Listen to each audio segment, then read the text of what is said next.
और आज चाइना को क्या ज़रूरत पड़ी कि इस पर वो अटैक करे? तनाज़ा क्या है, इसकी बैकग्राउंड क्या है, इंडिया के लिए और चाइना के लिए इसकी अहमियत क्या है? तो चाइना ने पाकिस्तान की तरह बहुत रिजेंटमेंट शो की और स्पेशली उसमें लद्दाख को यूनियन टेरिटरी डिक्लेयर कर दिया। चाइना तो प्रॉब्ली वाहिद एक इकोनॉमिक पावर है जो कोविड-19 के क्राइसिस से निकल आई हुई है। बात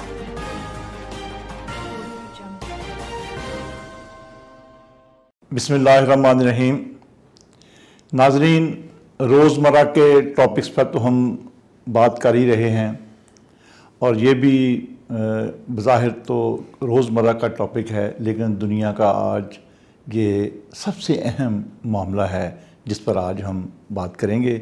वो इंडिया और चाइना का जो तनाज़ा शुरू हुआ है और इंडिया ने उस पर क्रैश हुआ और चाइना ने उनके जब 20 बंदे, जिसमें एक कर्नल भी शामिल था, तो पूरी दुनिया की नज़र उस पर आई कि ये क्या हो गया, ये तनाज़ा क्या है, इसकी बैकग्राउंड क्या है।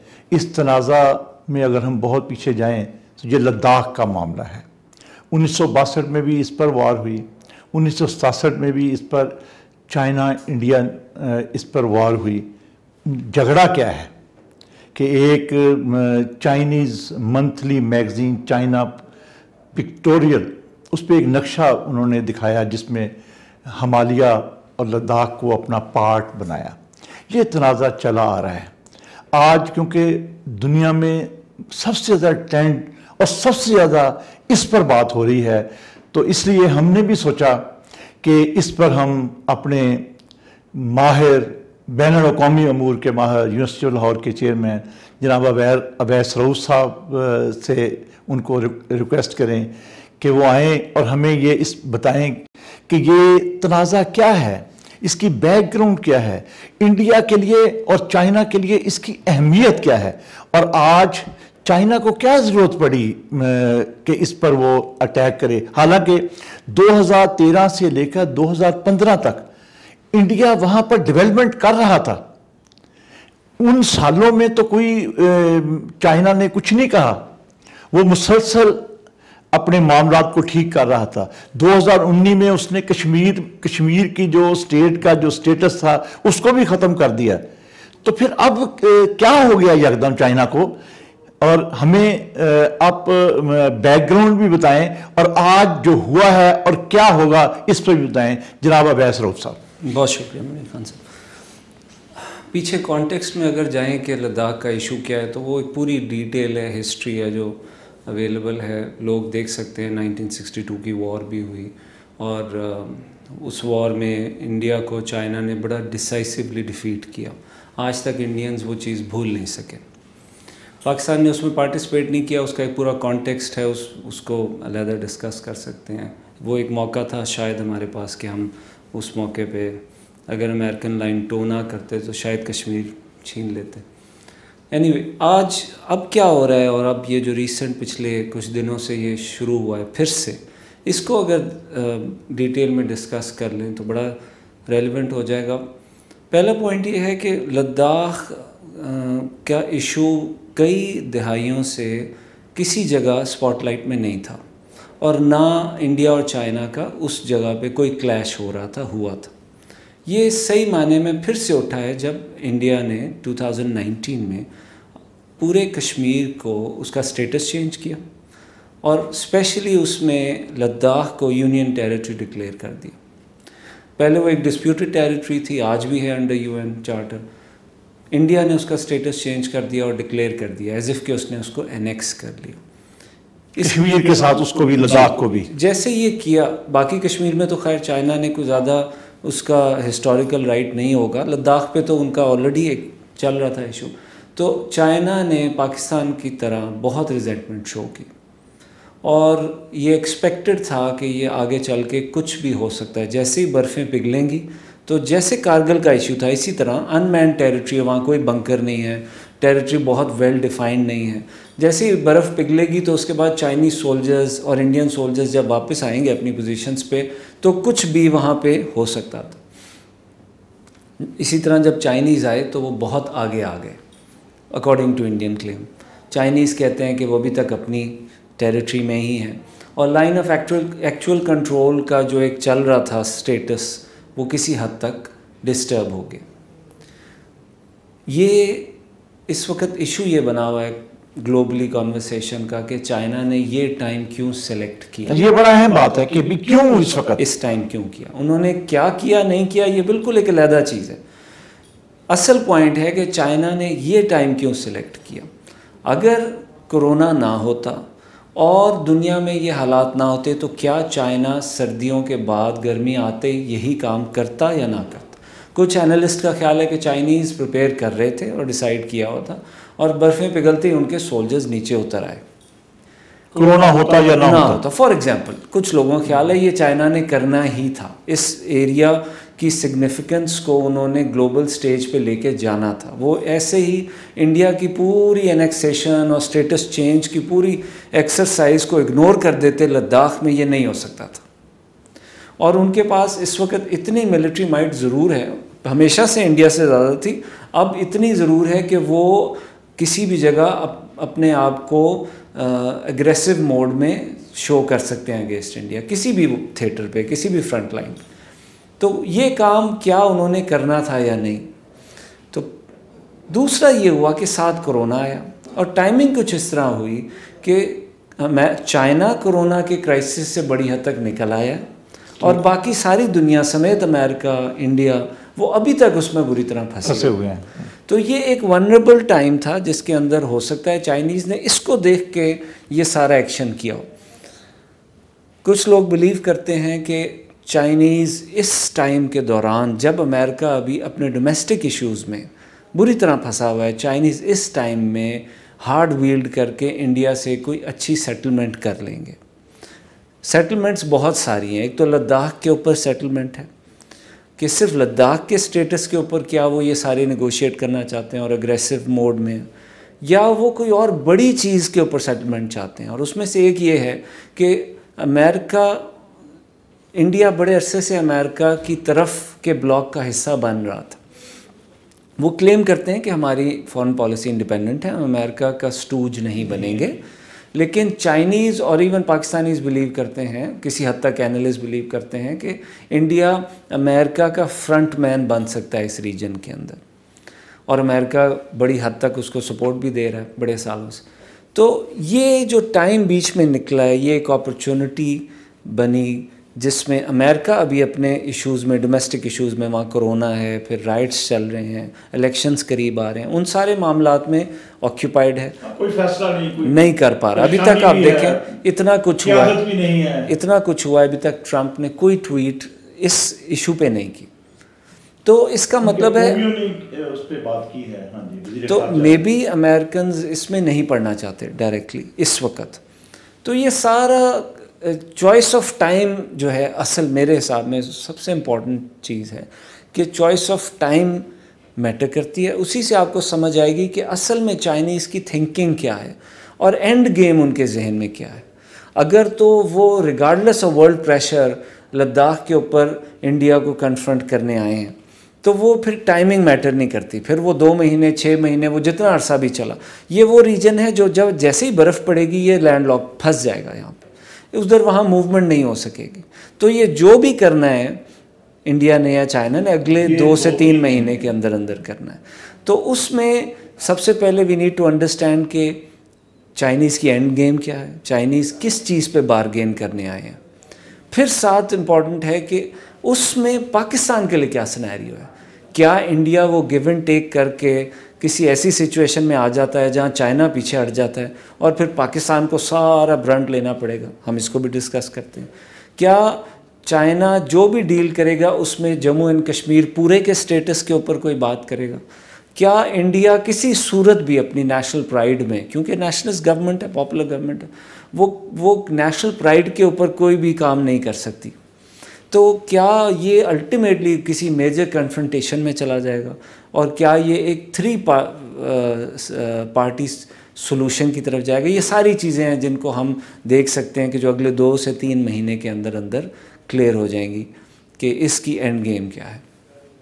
नहीं, वो तो अगर जब बर्फ़ शुरू होगी फिर तो मुश्किल हो जाएगा ना लड़ना। लेकिन ये है कि जो इंडिया में तो बड़ा शोर है इसका। पहली दफ़ा इंडियन अपोजिशन जो है वो बड़ी एक्टिवली, और अब वो प्राइम मिनिस्टर मोदी लोगों से मिल भी रहे हैं। लेकिन सवाल ये है कि 20 उनके कर्नल समेत लोग मारे गए हैं, फिर चाइना ने इतने उनके लोग पकड़े हैं, और ये भी अब खबर है कि रिलीज़ हुए हैं। तो इसलिए इसने कहीं किसी तरफ तो जाना है। तो सवाल तो ये है कि पाकिस्तान तो एक थर्ड फ्री के तौर पर आता है या नहीं आता, लेकिन चाइना और इंडिया तो बराह रास्त इसमें रहेंगे। देखना तो ये है कि फिर इसका फेट क्या होगा। देखें, वापस आते हैं उस पॉइंट पे कि चाइनीज़ की एंड गेम क्या है। ये तो अभी तक किसी को बड़ी हद तक क्लियर नहीं है। हर डिफरेंट लोग डिफरेंट आइडियाज़ रखते हैं कि चाइनीज़ इसको किधर लेके जाएंगे। सबसे इम्पॉर्टेंट बात है कि चाइना क्या लॉन्ग टर्म इधर इंटरवीन किया है चाइना ने, या शॉर्ट टर्म किया। क्या चाइनीज़ आके बैठ गए और अब वो किसी सूरत किसी चीज़ पे नेगोशिएट नहीं करेंगे? ऐसा नहीं होता। चाइनीज़ की जो हिस्टोरिक ट्रेंड रहा है वो ज़रूर बहुत लॉन्ग टर्म सोच के इस तरह का एग्रेसिव पोस्चर लेते हैं, वरना नहीं लेते। आपको पता है चाइनीज़ कल्चर और चाइनीज़ हिस्ट्री का भी हिस्सा है। सबसे इम्पॉर्टेंट चीज़ है कि चाइनीज़ क्या सिर्फ लद्दाख के ऊपर कोई सेटलमेंट करना चाहते हैं, या वो ओवरऑल कोई इंडिया के साथ अरेंजमेंट तय करना चाहते हैं। उसकी वजह क्या? चाइना ने पिछले 3 महीने के अंदर अंदर, जब पूरी दुनिया लॉकडाउन का शिकार थी और इंडस्ट्री बंद थी, चाइना ने अपनी इंडस्ट्री को रिवाइव कर लिया, और अब वो प्रोडक्शन में और हर चीज़ में वापस आ गए हैं। कंजम्पशन अभी उस लेवल पे ग्लोबल नहीं है, इस वजह से ऑब्वियसली प्रोडक्शन उस लेवल पे नहीं होगी, मगर बड़ी हद तक चाइनीज़ ने कोरोना को, कोविड-19 को मैनेज किया है। छोटे मोटे सेकंड वेव्स आपको बीजिंग में एक आ गई, मगर उनको अब तरीका आता है कि वो उसको कैसे मैनेज करेंगे। चाइना में फ्रीडम ऑफ प्रेस उस तरह नहीं है, आपको वैसे भी खबरें उस तरह नहीं आएंगी। वो किसी ना किसी तरह एक सेम्बलेंस मैनेज करते रहेंगे डे टू डे बेसिस पे।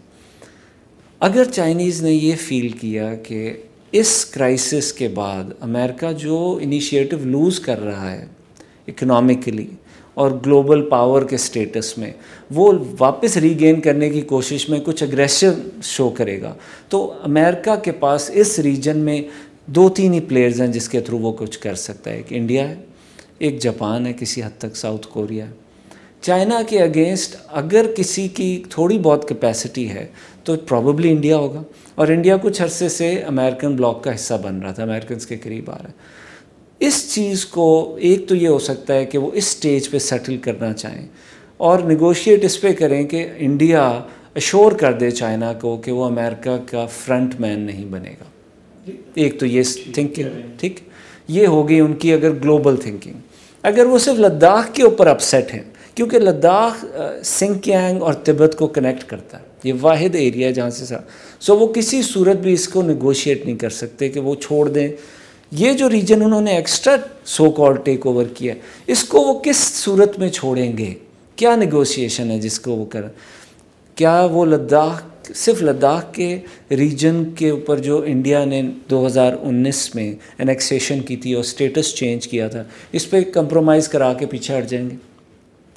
बाकी जम्मू एंड कश्मीर पे कोई डिस्कशन नहीं होगी। अगर ये होता है, थोड़ी बहुत इंडिया की प्राइड हर्ट होगी, मगर उस सूरत में पाकिस्तान के पास कोई टेक अवेज नहीं आएंगे इसमें से। इंडिया और चाइना अपनी सेटलमेंट कर लेंगे और हमारी तरफ इंडिया, इस सेटलमेंट की सूरत में इंडिया ज़्यादा फोकस हो जाएगा हमारी तरफ। उस सूरत में हमें किसी न किसी फ्यूचर में किसी न किसी कन्फ्रंटेशन का सामना करना पड़ेगा। अगर चाइनीज़ पूरे जम्मू एंड कश्मीर के स्टेटस के ऊपर नेगोशिएट करने जाते हैं, जो मुझे नहीं लगता कि वो ऐसे करेंगे, वो बड़े अपने इंटरेस्ट को फोकस तरीके से सॉर्ट आउट करेंगे। अगर वो पूरे जम्मू एंड कश्मीर पे चाहेंगे तो इसका मतलब है पाकिस्तान और चाइना ऑलरेडी इस पूरी गेम का हिस्सा हैं, इकट्ठे प्लान किया गया है, एटलीस्ट इन्फॉर्म किया गया पाकिस्तान को। मुझे लगता है कि Chinese strategy stand alone basis पे है और वो अपने इंटरेस्ट के लिए करेंगे, या लद्दाख के स्टेटस पे या अमेरिका को काउंटर करने के लिए।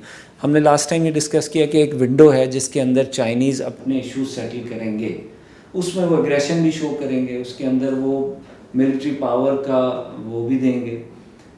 तो हो सकता है कि ये विद इन अ मंथ और 2 ये चीज़ वो सेटल कर लें, बर्फ़ें पड़ने से पहले और एरियाज़ लॉकडाउन होने से पहले, ब्लॉक होने से पहले वो ये इशू सेटल करें, और उसके बाद इंडिया और चाइना बड़े एक फ्रेंडली मोड में आ जाए। वो इंडिया पाकिस्तान के लिए बड़ा ख़तरनाक हो जाएगा। लेकिन वैसा बात यह है कि हम इंडिया को या चाइना को हम पाकिस्तान की तरह तो नहीं ले सकते। इंडिया भी एक पावर है, चाइना भी एक पावर है। इंडिया भी अपने बलबूते पर, अपनी प्राइड के अलावा अपनी ताकत के बलबूते पर, इस तरह चाइना भी अपनी ताकत के बलबूते पर, मतलब कोई किसी से कमतर नहीं है।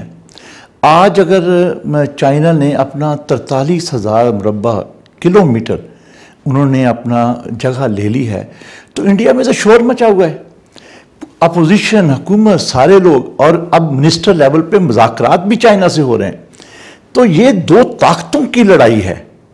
इसमें तो तीसरी तो बात की बात है, कोई एक कमज़ोर नहीं है। कैसे वो इंडिया छोड़ देगा? ये इंडिया नहीं छोड़ेगा, लेकिन क्या इंडिया चाइना जितनी मिलिट्री पावर रखता है, अगर रखता होता तो ये इलाका वापस छीन लेता?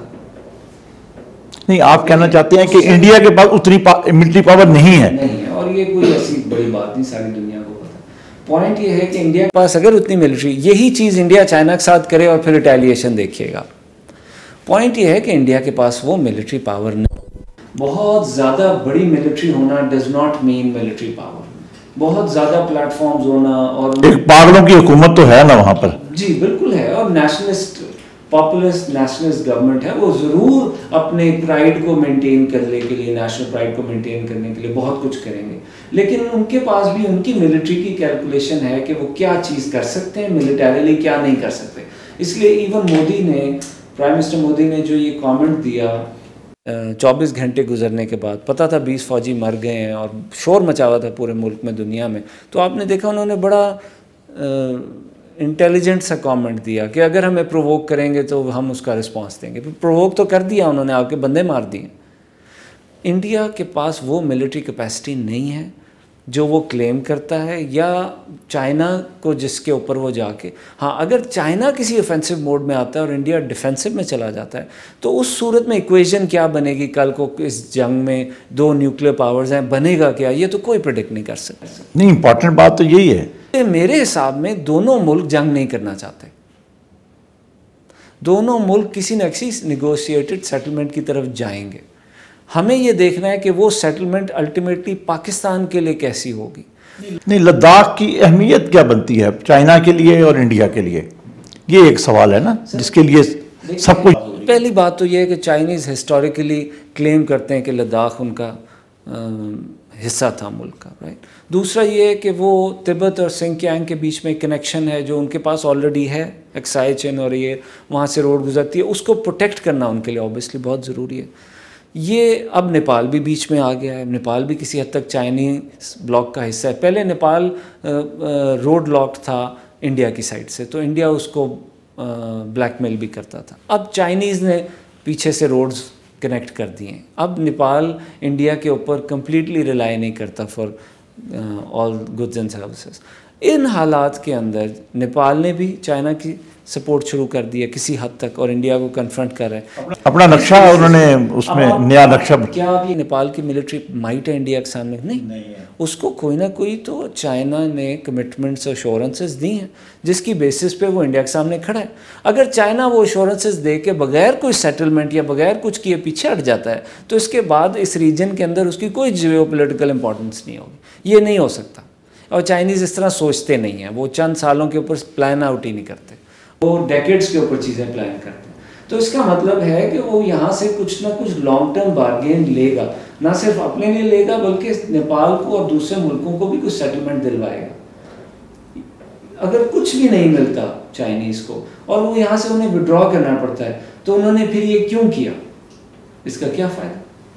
2 इश्यूज चाइनीज़ फेस कर रहे हैं इस वक्त ग्लोबली। एक, the whole world is blaming China for कोविड-19 पेंडेमिक। ठीक है। सो उनको पूरी दुनिया में चाइनीज सिटीजन्स को और चाइनीज स्टेट को ये इस वक्त बहुत ज़्यादा प्रेशर फेस करना पड़ रहा है। इसके बावजूद अगर उन्होंने ये एग्रेशन किया है, तो इसका मतलब है उन्होंने उसको स्ट्रेटजाइज किया होगा, लॉन्ग टर्म प्लान किया होगा, कोई ऐसा थ्रेट होगा इंडिया की तरफ से। अब बहुत सारी थेरीज ये भी हैं कि इंडिया कश्मीर की साइड से स्कर्दू की तरफ जो पाकिस्तान और चाइना के दरमियान BRI CPEC रूट है उसको वनरेबल कर रहा था। ये जो एयरबेस उसने बनाई थी और पाकिस्तान ने भी स्कर्दू में अपने फाइटर एयरक्राफ्ट जो है स्टेशन किए हैं। तो चाइना ने इसको वहाँ इंगेज किया है, सेकंड फ्रंट खोला है ताकि वो कम्प्लीटली पाकिस्तान की तरफ ना जा पड़े। तो ये हो सकता है पाकिस्तान और चाइना मिलके इसमें चल रहे हैं, जिसके अंदर वो इंडिया को टू फ्रंट के अंदर कॉन्स्टेंटली इंगेज रखें और वो अपने तमाम एसेट्स पाकिस्तान के फ्रंट के ऊपर ना लेकर आए, एक थ्रेट रहे उसके लिए। हो सकता है ऐसा ना हो सकता है पाकिस्तान को बिल्कुल पता भी ना हो सकता है पाकिस्तान से इस तरह इतनी डिटेल में लॉन्ग टर्म प्लान डिस्कस ना हो। तो ये सारी चीज़ें हैं। इसके अंदर पॉइंट ये है कि एंड गेम चाइनीज़ की क्या है, वो किस चीज़ के ऊपर सेटलमेंट करना चाहते हैं, क्या वो निगोशिएशन में कुछ गिव एंड टेक करेंगे, इंडियंस को कोई ऑफ रैम्प देंगे, कोई रास्ता देंगे जिस पे वो अपनी प्राइड भी मेंटेन कर सकें और कुछ ले दे के। लेकिन इसमें एक बात देखें अब ऐसा कि दुनिया जो ही कहीं क्लैश होता है, UN, अमेरिका, यूरोप फ़ौरन सामने आते हैं। हैरानकुन तौर पर बड़ा ही मामूली सा रद्द अमल आया है।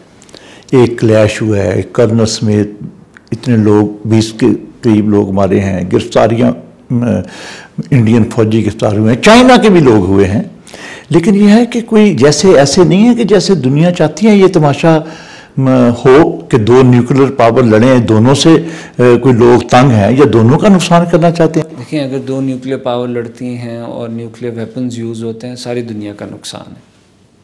उस रेडिएशन ने तो बाउंड्रीज पे नहीं रुकना, सारी दुनिया का नुकसान है। मेरा नहीं ख्याल कि दुनिया ये चाहेगी कि इंडिया और चाइना एक दूसरे को एग्जॉस्ट कर दें एक मिलिट्री कैंपेन और उसमें न्यूक्लियर वेपन्स भी यूज़ हो।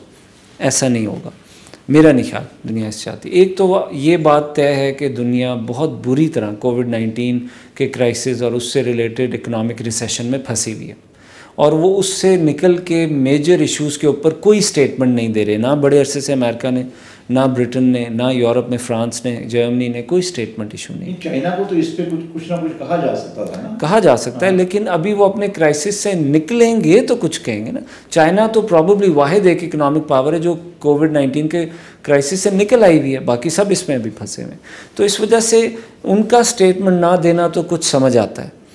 दूसरा, वो ये भी देखेंगे कि इंडिया का क्या पोस्चर है। अगर इंडिया चाइनीज़ प्रेशर के आगे बिल्कुल बकल कर जाता है, कोलैप्स कर जाता है, तो ऐसे मुल्क को अमेरिका या यूरोप सपोर्ट करने नहीं आएगा। वो भी वेट एंड सी की पॉलिसी पे रहेंगे कि हम देखें कि इंडिया की कैपेसिटी क्या है। इंडिया क्लेम तो बहुत करता है। अब जब पीछे बालाकोट का इंसिडेंट हुआ और पाकिस्तान ने इंडिया का जहाज़ गिराया, पूरी दुनिया में डिप्लोमेटिकली इंडिया के क्लेम्स कि उन्होंने पाकिस्तानी जहाज़ गिराया वो भी फॉल्स हुआ, उससे भी इंडिया की कैपेसिटी पे डाउट क्रिएट हो गया। अगर वो पाकिस्तान जैसे छोटे मुल्क को, रिलेटिवली छोटे मुल्क को सॉर्ट आउट मिलिटरीली नहीं कर सकता, वो चाइना को कैसे फेस करेगा। और अगर चाइना और पाकिस्तान दोनों आ जाते हैं टू फ्रंट वॉर में, तो ये कैसे सस्टेन करेगा इनको। ये उस रीजन में, जम्मू एंड कश्मीर, लद्दाख रीजन में तकरीबन 1 मिलियन इंडियन मिलिट्री जो है वो दोनों मुल्कों के दरमियान फंस जाएगी। ये कैसे सस्टेन कर लेगा टू फ्रंट वॉर को। तो देखें, इस वक्त इंडिया की कैपेसिटी के ऊपर भी बहुत बड़ा क्वेश्चन मार्क शुरू हो गया और ये अमेरिकन और सारी दुनिया देख रही है और वो हमेशा उसको सपोर्ट करते हैं कि जिसके अंदर कुछ कैपेसिटी हो सस्टेन करें। तो अगर अमेरिका, चाइना के आगे इंडिया बिल्कुल कुछ नहीं कर पाता। अभी ये कोई बहुत पोजीशन ऑफ स्ट्रेंथ में नहीं है इंडियंस। इन्होंने अपने फ़ौजी मरवा लिए, कर्नल मरवा लिया डंडों से और जो भी, बगैर कोई लाइव एम्यूनिशन यूज़ नहीं हुआ। उसके बाद इंडिया जाके दुनिया को कहेगा कि जी मैं बहुत पावरफुल हूँ, मैं कन्फ्रंट करूँगा चाइना को और पाकिस्तान को इकट्ठे। दुनिया ये बात नहीं मानेगी। उससे इंडिया की पोजीशन हर दिन, हर आए दिन कमज़ोर होगी। इस सूरत हाल में सिर्फ एक क्रिटिकल सिनेरियो है जो हमारे लिए डेंजरस है, वो ये है कि अगर चाइना किसी सूरत में किसी बहुत बड़ी सेटलमेंट के बजाय किसी फोकस छोटी सेटलमेंट के ऊपर पीछे हटता है, तो इंडिया अपनी नेशनल प्राइड को रिस्टोर करने के लिए ज़रूर पाकिस्तान को कन्फ्रंट करेगा। पाकिस्तान के साथ जंग करने की उसकी कैपेसिटी है, छोटा मुल्क है। चाइना के साथ वो नहीं कर सकते, और टू फ्रंट वॉर तो बिल्कुल सस्टेन नहीं कर सकते। सो वो कोशिश करेंगे किसी एक मुल्क के साथ सेटल कर लें और दूसरे को कन्फ्रंट करें। उसमें बेहतर इक्वेशन यही बनती है कि चाइना के साथ सेटलमेंट करें और पाकिस्तान को कन्फ्रंट करें। इसलिए पाकिस्तान को, पाकिस्तानी मिलिट्री को, थिंकर्स को, एकेडमिशियंस को, ये जो अगले कुछ महीने हैं ये बहुत क्रिटिकल है और इनको बहुत एहतियात से, हम ओवर ऑप्टिमिस्टिक नहीं हो सकते कि जी चाइनीज़ ने बड़ा उनको मारा और बड़ा कमाल कर दिया, क्योंकि उससे हमारा कुछ नहीं बनता। अगर चाइनीज़ ने इंडियंस को बहुत मारा और उसके बाद उनकी सेटलमेंट होगी और अब पाकिस्तान को कन्फ्रंट करना पड़ता है कि अग्रेसिव और एक जिसको कहते हैं हर्ट सेंटिमेंट के साथ इंडिया आता है, तो वो उतना ही एग्रेशन में पाकिस्तान की तरफ आएगा। इस सवाल एक है इसमें साथ ही कि फिर पाकिस्तान को तो न्यूट्रल रहना तो सूट नहीं करता, कि वो ये तो नहीं पाकिस्तान फिर कह सकता कि भी मैं तो गैर जानबदार हूँ, ना मैं चाइना के साथ हूँ ना इंडिया के साथ हूँ। तो ऐसी कोई स्टेटमेंट नहीं दी। अगर किसी सूरत में चाइना और इंडिया किसी जंग में आपस में इंगेज हो जाते हैं तो क्या पाकिस्तान उसमें न्यूट्रल रहेगा, ये तो मैं अभी प्रेडिक्ट नहीं कर सकता। पाकिस्तान को रहना चाहिए या नहीं, ये एक अलग बात। सवाल तो यही है। पाकिस्तान किसी सूरत न्यूट्रल नहीं रह सकता। देखिए आज़ाद जम्मू एंड कश्मीर के एनेक्सेशन और चेंज ऑफ स्टेटस के बाद जो इंडियन स्टेटमेंट्स आ रही हैं पाकिस्तानी कश्मीर के बारे में और गिलगित बल्तिस्तान के बारे में, उसके बाद आप ये एंटिसिपेट करें कि इंडिया किसी भी स्टेज पे किसी तरह की भी एक लिमिटेड और एक्सटेंसिव वॉर में पाकिस्तान को इंगेज करना चाहेगा। अगर इंडिया चाइना के साथ जंग में फंस जाता है और हम बाहर बैठे रहते हैं न्यूट्रल, एक तो चाइनीज़ जो लीडरशिप है उसके अंदर पाकिस्तान के बारे में कॉन्फिडेंस हर्ट होगा। अब 1962 में देखें एग्जैक्टली यही हुआ था, तब हमें मौका मिला। अमेरिकन चाहते थे कि पाकिस्तान इंडिया के ऊपर अटैक ना करे, एंगेज ना करे, हमने वो मौका लूज़ किया। 65 में हमें फिर जंग लड़नी पड़ी। अगर चाइना किसी भी जंग में आता है तो पाकिस्तान को चाइना के साथ ही खड़ा होना है, वो न्यूट्रल नहीं रह सकता। अगर न्यूट्रल रहेगा तो फिर ये मौका ज़ाया करेगा।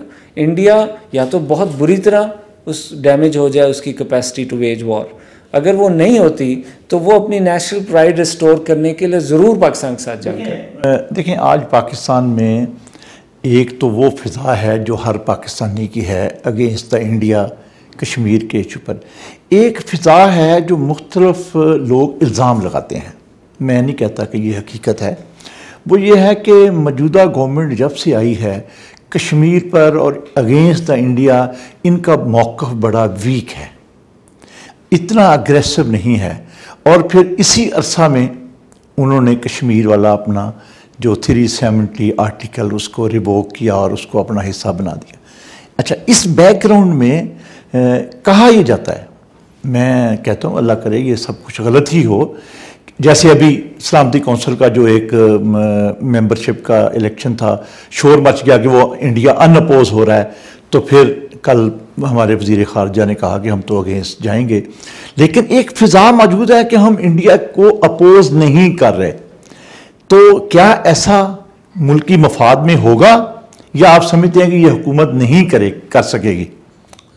पिछली गवर्नमेंट के बारे में भी यही क्लेम था लोगों का कि वो इंडिया को कन्फ्रंट नहीं करते जी, और उनके बारे में जो बहुत बड़ा एक चार्ज भी बना वो ये था कि जी इंडिया फ्रेंडली गवर्नमेंट।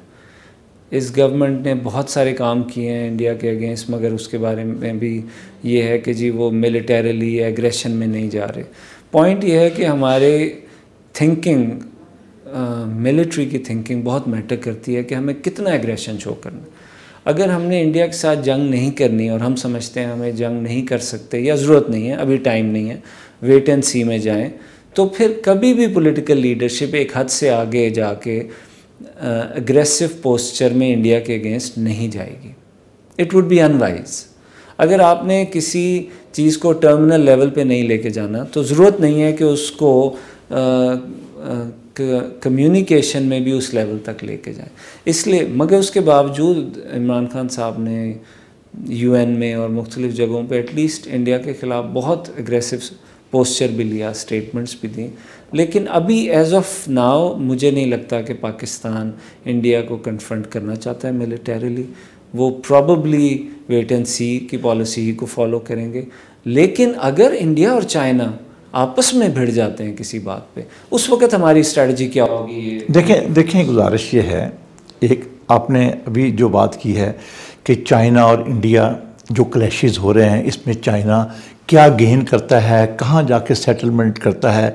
बज़ाहिर तो ये तो नहीं लगता कि भी चाइना विड्रॉ करेगा, चाइना मैक्सिमम गेन करने की कोशिश करेगा।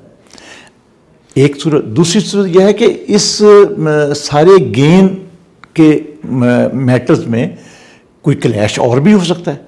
अब आ जाए पाकिस्तान की तरफ। पाकिस्तान अगर चाइना को सपोर्ट करता है डायरेक्टली और इनडायरेक्टली, यहाँ कोई ऐसा छुपा नहीं रहता, तो यहाँ ये सवाल है कि फिर इंडिया के लिए तो मौका है कि वो बड़ा दुश्मन है, उस पर ज़रा थोड़ा सा हाथ कमज़ोर रखें, और अच्छा पाकिस्तान तुम्हारी तो ऐसी तैसी, तुम्हारे साथ फिर हम तो बिला वजह उसमें फंसना शुरू होंगे। और इसमें फिर सवाल जो तो क्या खुदा ना खास्ता ऐसे हालात पैदा होते हैं तो क्या चाइना हमारी मदद को आ जाएगा? देखें, चाइना बड़ी हद तक हमारी मदद कर रहा है पिछले कई सालों से, और पाकिस्तान के अच्छे रिलेशनशिप चाइना से, इंडिया से नहीं है। India is not our ally, China is. अगर इंडिया, मैंने तो कहा आपको कि इंडिया के लिए बेहतर है कि वो दोनों एनिमीज़ में से सिर्फ एक को चूज़ करे जिसको वो कन्फ्रंट कर सकता, और प्रेफरेबल उसके लिए पाकिस्तान ही है। वो चाइना को कन्फ्रंट नहीं करना चाहेगा और इसी वजह से वो अवॉइड कर रहे हैं। मगर चाइना अगर इस तरह की हरकतें करता जाता है कि इंडिया के पास कोई ऑप्शन नहीं रहती कि उसको कन्फ्रंट करे, तो इंडिया को वो करना पड़ेगा। इंडिया की चॉइस, अगर आप ये जानना चाहते हैं कि जी इंडिया की चॉइस क्या है, तो वो डेफिनेटली यही है कि पाकिस्तान के साथ इंगेजमेंट हो, पाकिस्तान को ही कन्फ्रंट किया जाए, पाकिस्तान के थिएटर को एक्सप्लॉइट करके पॉलिटिकल माइलेज लिया जाए। वो ये पिछले कई सालों से कर रहे हैं और वहाँ की पब्लिक भी इसी की आदी है। उनके लिए चाइना उस तरह की एनिमी है ही नहीं, उसकी ओरिएंटेशन ही नहीं है।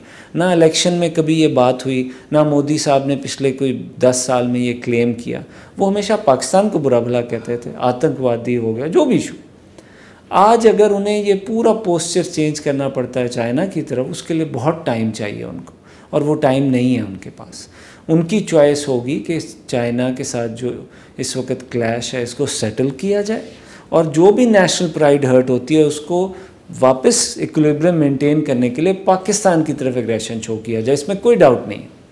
पाकिस्तान ने बहुत केयरफुल, क्या अगर कल को ये क्लैश चाइना इंडिया हो जाता है तो हम न्यूट्रल रहेंगे? नहीं रह सकते, क्योंकि हमारे कश्मीर के ऊपर क्लेम्स हैं और हमारी भी उस पर प्राइड हर्ट है। वहाँ पाकिस्तानी, जिनको हम मुसलमान कश्मीरियों को पाकिस्तानी कहते हैं, वो वहाँ पे जो 1 साल सवा साल से जिस तरह की ज़िंदगी गुजार रहे हैं, that is unacceptable to all Pakistanis. So what are we going to do if that happens?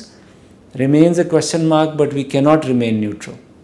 तो इसमें हम इसको, मैं समझता हूँ कि आप एक इंटरनेशनल एक्सपर्ट हैं, तो एक आखिर में मैं समझता हूँ कि हमारे नाज़रीन को आप क्या समझते हैं कि अब इन सारे का चाइना इंडिया का जो क्लैश है उसका आपकी क्या ओपिनियन है कि फाइनली कि क्या होगा, और पाकिस्तान उसमें कहाँ तक बचेगा, या पाकिस्तान का क्या रोल होगा?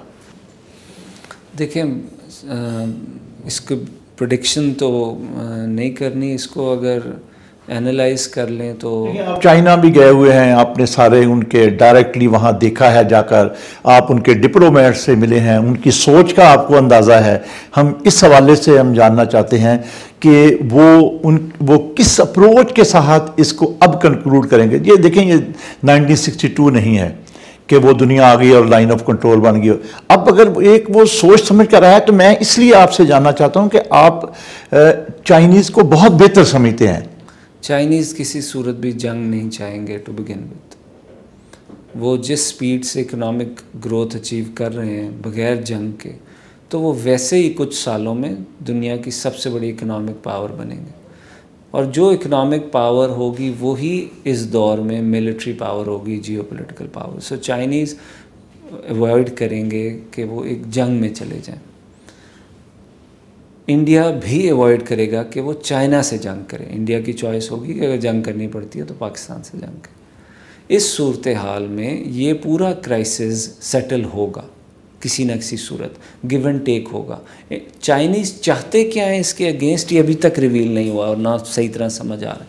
मैंने कहा अगर वो सिर्फ लद्दाख के ऊपर सेटलमेंट चाहते हैं तो ये पाकिस्तान के लिए बहुत डेंजरस सिचुएशन है, क्योंकि इंडिया वो सेटलमेंट कर लेता है, कश्मीर का स्टेटस वहीं रहता है, और फिर इंडिया चाइना के साथ सेटलमेंट करके बिल्कुल रिलैक्स होकर सिंगल फ्रंट पर आ जाएगा सारे अपने रिसोर्सेज लेके। अगर चाइनीज़ कोई पूरे रीजन के ऊपर कोई स्ट्रेटजी बना कर आए हैं तो फिर सेटलमेंट करना मुश्किल हो जाएगा। So while they don't want a clash in this region, there is a possibility, depends upon what Chinese are looking for a settlement. बस पाकिस्तान की जो मैंने बात की थी कि इसमें फिर फाइनली पाकिस्तान को तो फिर एक ऐसी सिचुएशन में रहना चाहिए कि भाई जंग हमारी तरफ ना। जी बिल्कुल, बिल्कुल आ सकती है हमारी तरफ, बिल्कुल आ सकती है, और हमें बहुत अगले कुछ महीने बहुत एहतियात से और रेड अलर्ट सिचुएशन में हमें गुजारने हैं, जहां हमें किसी भी इवेंचुअलिटी के लिए तैयार रहना चाहिए विद इंडिया। बहुत शुक्रिया अवैध साहब। अवैध साहब ने हमें बताया कि भी ये चाइना ने जो इंडिया के साथ शुरू किया है वो बड़ा उन्होंने प्री प्लान्ड है, वो ज़रूर इसमें गेन करेंगे, वो ऐसे पीछे नहीं हटेंगे, ऐसे नहीं उन्होंने ये क्लैशेस शुरू किए। जहाँ तक पाकिस्तान का ताल्लुक है, मैं समझता हूँ कि बिल्कुल दुरुस्त अवैध साहब ने कहा, हमें बहुत एहतियात से इसमें इसको देखना चाहिए, और ऐसा ना हो कि इंडिया चाइना से मार खाए और वो पाकिस्तान की तरफ आ जाए, हमें ये सूट नहीं करता। बहुत शुक्रिया अवैध साहब, इंशाल्लाह फिर आपसे मुलाकात होगी। खुदा हाफिज़। दोस्तों, हमारे चैनल मुनीर अहमद खान ऑफिशियल को लाइक करें, सब्सक्राइब करें और बेल आइकन प्रेस करना मत भूलिएगा, और कमेंट सेक्शन में अपनी कीमती राय का इजहार जरूर कीजिएगा।